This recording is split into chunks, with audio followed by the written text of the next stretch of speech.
taking care of older adults who are understandably worried about their elevated risk for life-threatening COVID-19 infections, or they might be experiencing increased social isolation and loneliness due to social distancing. Or you may be an older adult yourself and are understandably concerned about the possibility of being exposed to COVID-19, either at work, particularly if you are still working in a hospital with patients, or in your daily life.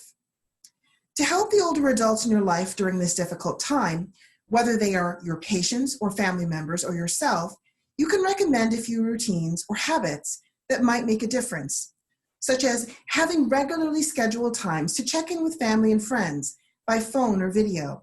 and if needed, get help from family, friends, or caretakers with setting up any new technology, such as Skype or Zoom, to stay connected to others. Spend some time outdoors every day if you can, while still avoiding gatherings and maintaining distances of at least 6 feet from others. Even indoors, try to do some regular light exercise and stretching. Avoid information overload about COVID-19 from the media. Try to choose no more than 1 or 2 reliable sources of information, such as the Centers for Disease Control and Prevention website, and 1 local news source to check daily or twice daily. Taking proactive steps like these can increase our feeling of empowerment and resilience. They can keep us focused on what we know we can do rather than the unknown, and help us feel that we are doing everything we can to help those most at risk during this crisis. Hello, I'm Brad Dickerson, neurologist at Massachusetts General Hospital and director of the Frontotemporal Disorders Unit. As a medical professional in this time of COVID, I am particularly concerned about my patients and families, many of whom have dementia, some of whom are in their 80s or 70s, many of whom are in their 60s or 50s, since this is the population that we focus on, and some are even in their 40s or even 30s. People with dementia are very fragile and are dependent both on their spouses or other family member caregivers,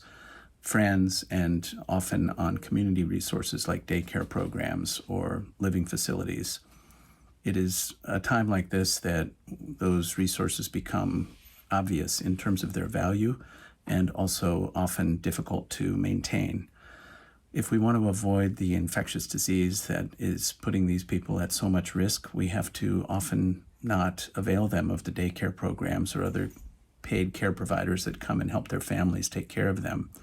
I'm particularly concerned about this challenge as families feel the full challenge of providing care for people with dementia that are part of their family, and also keeping them isolated physically from resources that ordinarily provide the kind of care that they really need.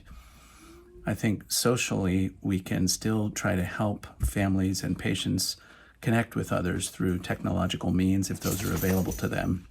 And we should put tremendous resources toward this, because those kinds of supports, whether they're online support groups or virtual visits with their medical providers or related resources, can be tremendously valuable for people in maintaining the attitude that they need and the supports that they need to get through this.